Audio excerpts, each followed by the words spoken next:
మాజీ ముఖ్యమంత్రి వాళ్ళు జగన్మోహన్ రెడ్డి గారు రైతుల పైన ఒక ఎజెండా తోటి రైతులకు పిలుపునిస్తే ఆ పిలుపు మేరకు ఉమ్మడి కృష్ణా జిల్లా కానీ ఎన్టీఆర్ జిల్లా కానీ మేమంతా కూడా రైతుల పక్షాన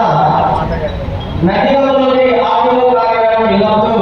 ఇప్పుడు ఆర్టీఓ ఏం చెప్తున్నారంటే యూరియా